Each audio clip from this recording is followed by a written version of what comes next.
So today I'm actually planting. I don't know when I'll start this, so bear with me here. But when I was talking about seed beds, this is how clean it has to be for this planter to effectively plant. When it is clean like this thing is like the best thing ever. But when it's not clean, it's not the greatest thing in the world, because you get a lot of misses, a lot of it's not turning, it's not dropping any seed in. So very important that the seed bed is extremely clean like this, or at least really clean. As you can see, the 3 rows that I'm going to plant today are really, really clean. The rows over here that I'm going to plant next week, I really got at them today. And I think I've done a pretty good job of cleaning up that when I do actually clean these, when I actually till these next week to plant, they'll be really, really in good shape. But I wasn't going to plant this whole area, but then I realized that if I had separated it out, it would not be that great of rows. So I said, you know what, I'll plant this.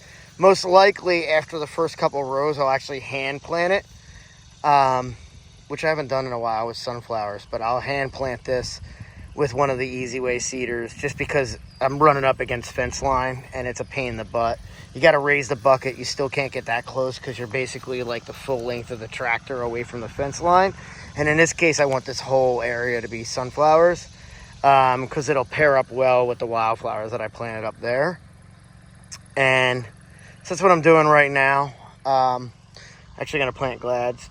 It's a beautiful day, as you can tell. Junior is just loving it. I'm going to plant glads today as well, and that way they're done for the week. And then 2 weeks from now, we'll plant again. But I already tilled that area up in there.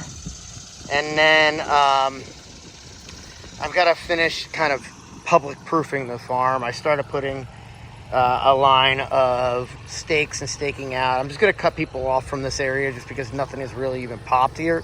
I don't even want a chance of somebody walking on seedlings. Some of the other seedlings are starting to get big enough now that people can see them, and I think that helps deter people. But when it's just plain dirt, it doesn't always deter people, especially little kids and stuff. So if I just keep them from this area for the first week or two, and when I know these have kind of popped, I'll start cutting them off, and then I'll give them this area as well, which is what I really like. This area is really nice and peaceful, so I want to be able to put tables over there and I know some people like to get away from other people, so trying to give people a little bit of refuge. The reality is everything's so spread out, but in some of the areas, people are kind of walking by you. So I want to make sure that there's some areas where people can just really disappear, I want to say, for a lack of a better term. We have a couple regulars, and I know they like being kind of away from people, so much like Junior does, because he doesn't love me right now. That's why he's so far away.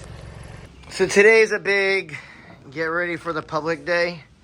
I'm probably going to mow so I can put the tables out, but I wanted to get our chairs out of that red shed over there and into here so that it's a lot easier to pull them out.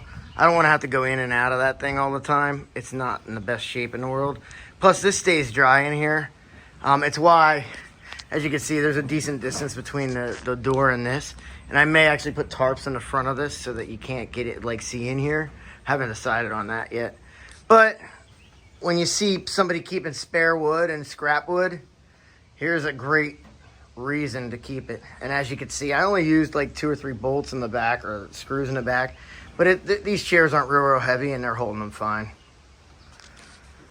So kind of ended up turning this into a more of a seating storage, and maybe even just a storage in general, because we're going to put a high tunnel in front of this.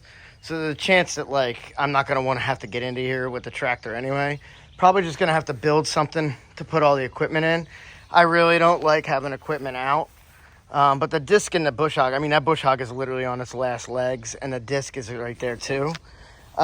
This mower is a brand new mower. Well, not brand new, but we just got it.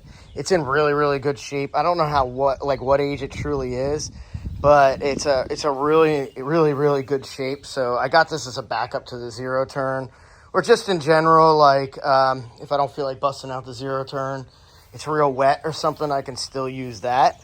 But I hung all the chairs, and I have these here. Don't mind the drip irrigation fittings. I actually tore up a bunch of old drip irrigation. And I think I'm going to end up making this more of like, maybe I'll put like 1 or 2 pieces of equipment in front of the stuff.